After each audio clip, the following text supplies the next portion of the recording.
Hi, folks. Welcome back to Racin-n-Braisin. I am CJ. It is Sunday morning, which means we're going to talk about picks for the day, what we've seen so far this weekend, and then we'll dive into what makes the Creole dog Creole. Okay, so let's dive right into it with picks. I had first pick this week in the regular season competition between myself and my mom. Looking at lap averages is kind of what I was basing my pick on. The more Ryan Blaney ran, the better he got. I'm in striking distance, 8 points away, so might as well go with the favorite for the day.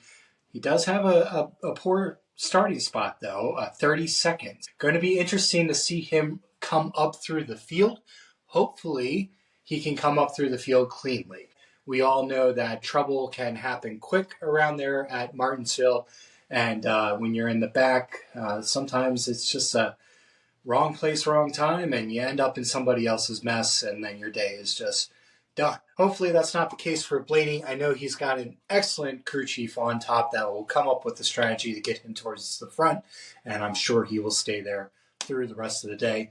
Having said that, Mom's pick is going to be her favorite driver, Chase Elliott. He's got the second starting position today, which means he has got a great pit selection for the day, and that should play out to his advantage.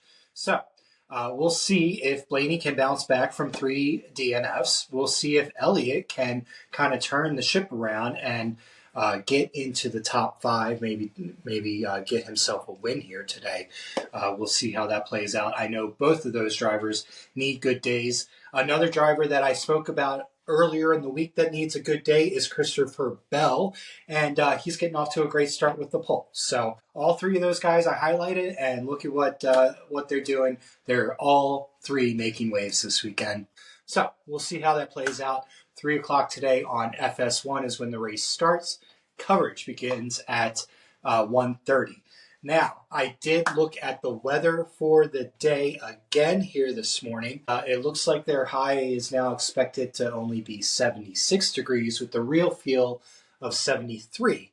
However, that real feel is lower because there will not be any sunshine through the remainder of the day from what the forecast is saying. So lots of cloud cover and a slight possibility of a shower right before the race starts. So we might get the rubber washed away. I'm sure the teams are all accounting for it, and we'll see how they handle it as the race gets underway later today.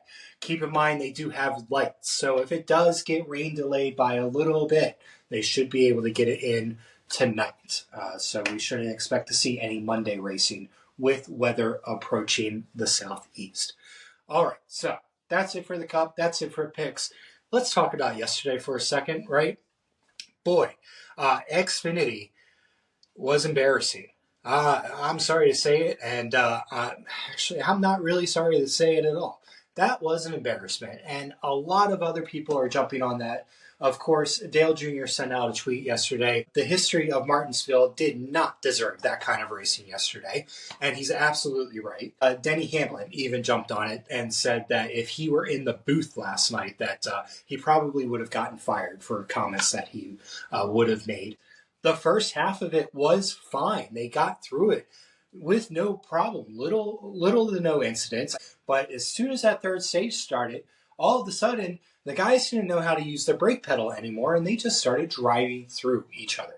And, there's a big difference between beating and banging and pushing somebody out of the way and just driving through somebody. We saw that in several instances yesterday, especially on that final restart where Sammy Smith, he caved in the whole front end of his car to take out the 54 on that last restart. That's not how racing should be.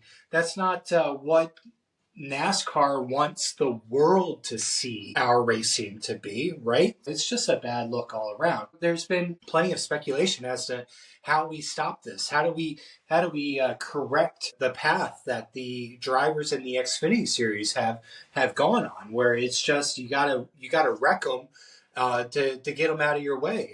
The art of a clean pass seems to have just kind of died with this generation that's in the Xfinity series. We know a lot of people have talked about it. Harvick has talked about it. Kyle Busch, Kyle Petty. This younger generation is just on a whole different level as far as their aggression goes. I think it's putting a stain on the sport. Denny Hamlin suggested putting a penalty out there, as penalizing somebody, and that'll put a stop to all of this. I don't know that it will. The problem there is that that is a balls and strike call and cannot be as black and white as what NASCAR really wants it to be. That's probably going to be hard for them to rule on week in and week out. It would cause a lot of discrepancies and a lot of pissed off people, right? So I had a thought.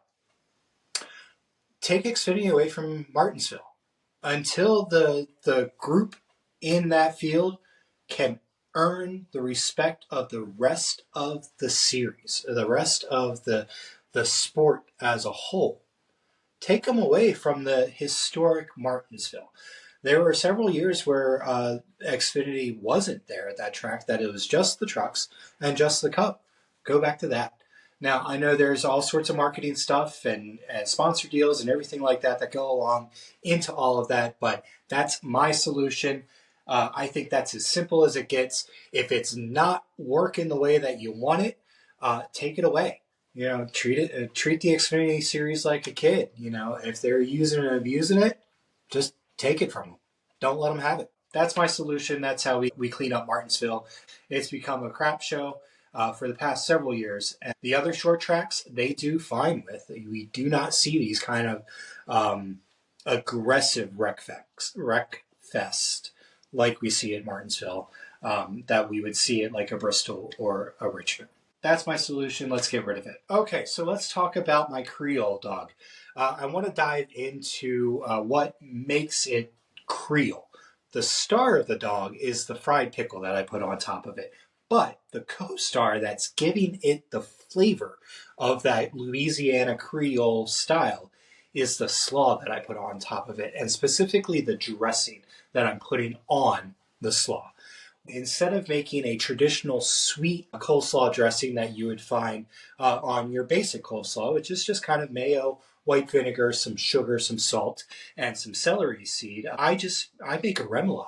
So what we're going to do here in a second is I'm going to put my ingredients together, get them out into some cups, and then we're going to shoot another shot where I show you how I put together a simple remoulade, and then we're going to put it on top of that slaw so that I can get it in the refrigerator and marinating for the next couple of hours before the race starts. Stick with me here. Let me get everything set up, and then we'll get going on that. All right. Okay, guys, let's dive into how to make a very simple remoulade. I've laid out my ingredients here for you so you can see what they are before we put them all together.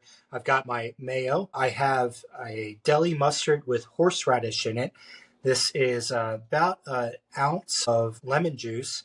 And then I have my seasonings. I have my garlic, my paprika, chili powder, oregano. I also have a little bit of cayenne, a little bit of black pepper, and a little bit of salt. And then also, to finish it off, we're going to do a couple dashes of hot sauce. Use whatever brand you like. Definitely make sure it's like a vinegary style pepper based hot sauce. Louisiana is my favorite, but Crystal will work, or whatever else you can find. We also have our shredded cabbage with shredded carrots thrown in. Let's go ahead and combine everything here, and we'll see how this looks and do a quick taste of it. Make sure everything is nice and good. The mayo and the mustard, I like to do equal parts because I like the mustard flavor. You don't have to do equal parts. Traditionally, it's a little bit heavier on the mayo than it is on the mustard itself, usually like a 2-to-1 ratio. But I like the mustard flavor. Adjust as you like. So we've got our mayo. We've got our mustard in there, and now we're going to combine our seasonings in there. And then, like I said, just a couple of dashes of hot sauce to start. And now we're going to combine. I've got a whisk here, and we're just going to give it a simple combine, just like that. So you can see how nice it's all coming together there. And then, of course, we're going to do a quick taste on it, see how we did. Yep, good strong mustard flavor. I want to add a little more hot sauce to it. Yeah, just get that extra little kick of spice. Darkens it up a little bit. And let's see how we did. Yeah, good spice. So, good mustardy flavor. I get a little bit of that lemon in there. The hot sauce. So, instead of dumping this whole thing in here, I don't want to overdress my slaw. So, I'm just going to take a little bit of it at a time to dress my slaw with, and then combine and see how we do.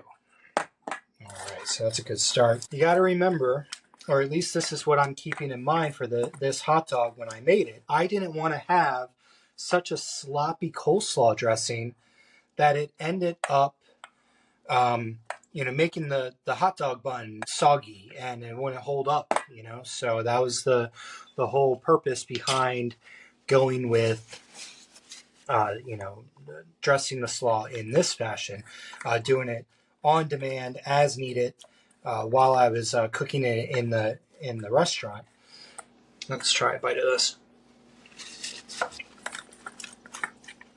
Yeah, that's going to be good. All right, good stuff. So there we go. Beautiful looking slaw. So that's going to go on top of the dog, and then we're going to finish that off with some fried pickles, and that's going to be the Creole dog. Okay, guys, so we got the slaw made. It's in the refrigerator, marinating, getting happy. All the ingredients are combined and meeting each other and create a party in their tub. When we bring that out for the dog later on here today, that's going to taste delicious. That's it for the day, guys. Thank you so much for sticking with me here today. Like, subscribe, share, leave a comment below. Tell me what you're cooking today to go along with your Martinsville race. And I will see all of y'all tomorrow night with a review video of what we saw in Sunday's action at the Martinsville Speedway.